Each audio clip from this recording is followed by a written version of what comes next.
So it's been a thrilling campaign so far in the Electric Ireland Fitzgibbon Cup, and the best is yet to come as we are now at the semi-final stage. Joining me to look forward to the semi-finals are IT Carlow manager DJ Carey, as well as Paul Flaherty from What's the Scór. Lads, thanks a million. How are you, Marissa? DJ, I'm going to start with you because it feels like an awful long time ago since we were up in DCU at the final of the 2020 competition. And given last year's break, it must be just great for your guys to get back into action again. Yeah, of course it is. Yeah, it's everything like this is very exciting, particularly when when you're back on the road and back into a semi-final. So I think last year we would have felt we were quite strong again because we would have most of the previous year's team, if not all of them. And then obviously with COVID, there was no Fitzgibbon, so we didn't really know what we were going to have until very much late in the year. So thank God we've got so far. We've struggled to hear what we got here. Yeah, and I mean it's great, as you say, to have all matches back. The crowds are back now. There was a massive crowd at the quarterfinals during the week, and there seems to be a real buzz around the competition again. Yeah, that's right, Marissa. And even last night I watched the DCU UL football match on YouTube. That live streaming shown games, it's absolutely brilliant. So the weather has been very good so far.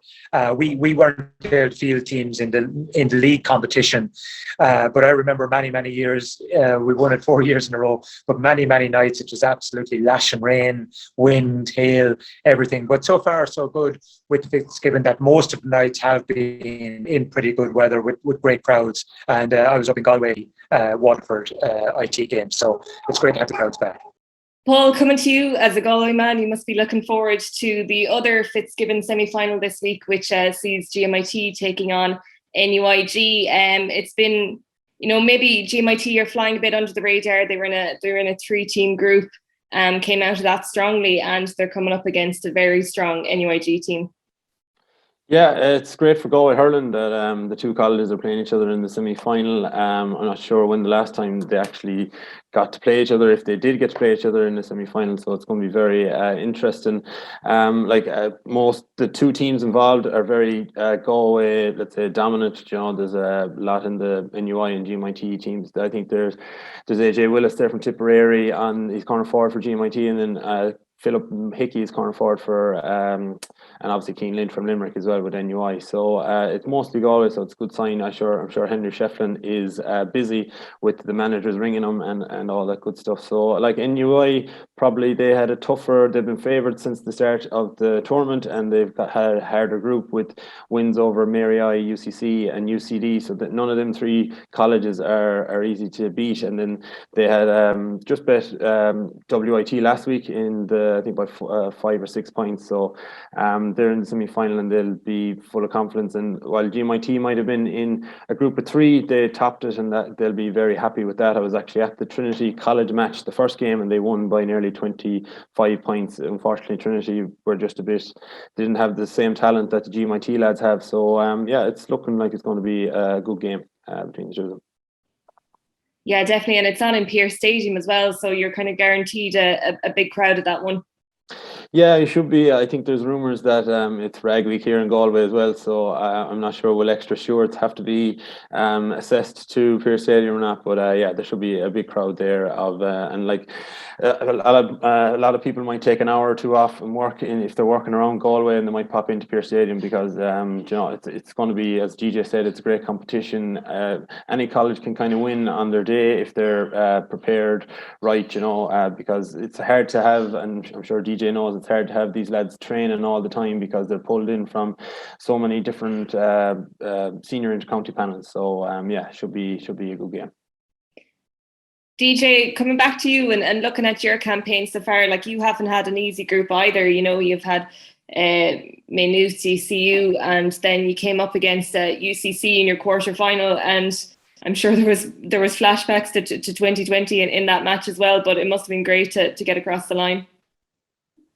It was, Marissa, yeah, and we obviously had WIT in the first round. So, we've had and all close games. So I think 2 points over Waterford, 3 points over Maynooth, and then we drew with DCU. So UCC then we had 5 or 6 points over UCC in that one. So there was a little bit of bite, I suppose, in that one, and then a bit put out the fact that the game was played, 48 hours after all these guys were playing inter-county games. It was supposed to be on the Wednesday night. So there was a little bit of grudge, I suppose, between ourselves and Cork. Not that either of us were against each other on it, but the fact that the game was pushed back from a player welfare point of view, we felt it wasn't right.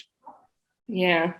And looking ahead to your semi-final then, you have UL, who have been, again, they were in a 3-person group and have sailed through that group. I think they've scored 12 goals so far in this competition. So, they're in the Sigerson final as well, and they're going to be looking to make it a double, I suppose, of final appearances. Yeah, look, we know the task that's ahead. Limerick hurling in general is phenomenal, but I know UL will not be built on all Limerick players. But Divide, my own son Mikey, went to UL. I know what vibe is down there all the time when it comes to sport and Gaelic games. So we know the task that's ahead of us. It's enormous. We know UL are very good. But I suppose at the end of the day, Marissa, you set out at the beginning of the year, first of all, to try and get out of the group that you're in, to top the group if possible, to have a home quarter-final. And then if you have a home quarter-final, you're obviously on to a semi-final. But, it doesn't actually matter who you meet because all the teams are absolutely top class. So it's UL that are the next ones. And if we have an ambition of winning a Fitzgibbon, we have to beat UL. It's not as if they're a minnow that should be playing in a semi-final. So we know the enormity of the task that's ahead of us. And please God, we'll be up for it on the night. And a word on IT Carlow as well. I suppose it's always a special year when you get to host the finals. So I'm sure there's a great buzz around the college. Yeah, there's a brilliant vibe because obviously IT Carlow would be a very small college, and anything that would be going on in it would be well known in the town. Obviously, Carlow town would be a big town, so all these most of the students would be well used to socialising with each other. So the other night with the UCC match, there was a massive crowd at the game and plenty of excitement. So plenty of it around, yeah. Who do you think your son will be supporting now in the match?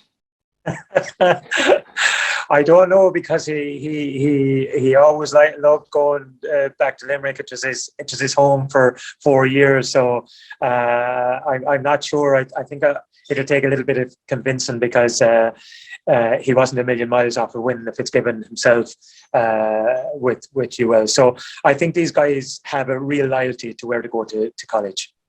Yeah, that's the beauty of it, all right. Well, look, we have 2 massive semi-finals to look forward to. It is NUIG against GMIT and IT Carlow versus the University of Limerick. Thanks a million to DJ and Paul for joining me today. And you can follow all the action over on the Punnet Arena social media channels, as well as, of course, Electric Ireland, and follow the First Class Rivals hashtag. For all your GA live scores, head on over to What's the Score?